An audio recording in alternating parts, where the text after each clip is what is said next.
I'm concerned for the future of this country if we are not allowed to openly debate serious issues about our rights, monumentally important natural rights. I'm concerned that a large portion of the country now buys into this idea that youth, we should only and can only listen to and learn from those who are young, and following instead of doing that instead of being the teachers. We're supposed to be the people who are protecting and guiding kids, not trying to exploit the tragedy in which they are involved. And I'm concerned for these kids. And they can, doubt me and everything all that they want to, but look, y'all can get mad, but I'm a mother. I see my kids in you, and I assure you I'm concerned, and the adults around you should be also. Take David Hogg, who we've shown you before. He's had a sassy mouth on him. I've heard kids have a sassy mouth before, but they haven't been given a national platform and been allowed to shape policy by networks like CNN and MSNBC. Now, he was recently recorded by TMZ. He was upset that he didn't get accepted to some colleges that he wanted to go to, despite having changed the world. Any kid is upset if they're not accepted by some of the colleges that they apply to. Watch.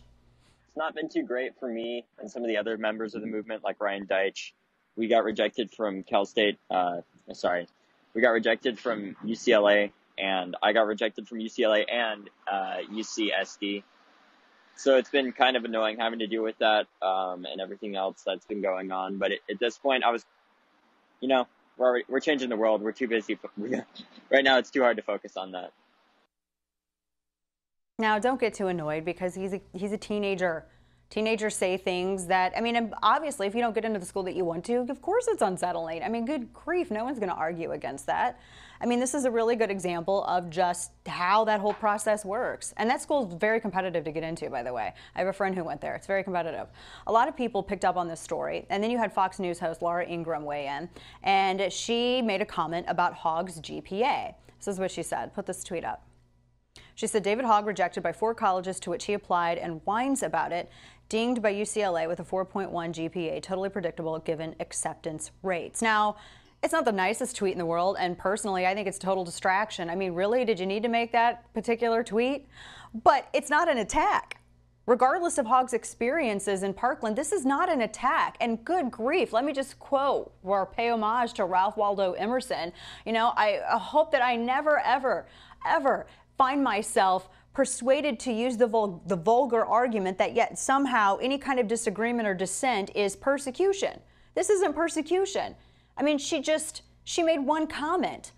Now, Hogg then after this asked his hundreds of thousands of followers on Twitter to go after her advertisers, to pull support of any company that does business with Ingram's show as a result of this. Now, let me repeat, Laura Ingraham made a quip about his GPA, and the response was to try and destroy her life and her career and the jobs and careers of everybody who worked with her.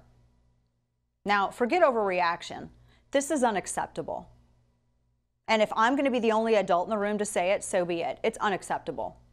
He's 17 years old. He's reacting like teenagers react. That's to be expected. My goodness. Hello. The adults, though, you don't have an excuse. Most 17-year-olds in all of this, they don't have an entire political movement behind them, begging for some kind of outcome that has more in common with trying to silence people just for the sake of silencing them than anything resembling a comparable response to a minor remark. Honestly, the adults involved in this know better. Now, in the aftermath, Ingraham apologized, but Hogg and the adults refused to accept.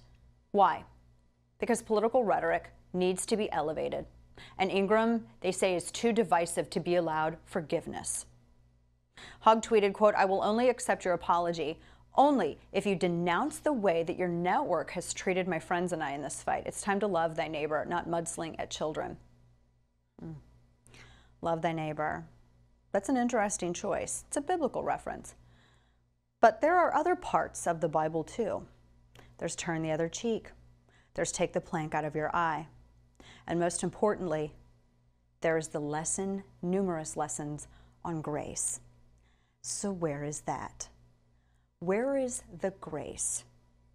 Kyle Kushchev demonstrated it on Twitter just earlier today with Kurt Eichenwald. I'll talk about that in a second. I've long said that grace and consequence, grace and justice, mercy and justice, all of this, they can all coexist, but the consequence is already being delivered. as out of proportion as I may believe it to be. Now, these teenagers are showing the way. Fine, show it. Offer grace. And then have that discussion that you're saying that you want to have. But I have another verse too. And this verse is for the adults who surround these kids and encourage them to silence anyone who would dare dissent. It's 1 Peter, chapter 5, verse 2.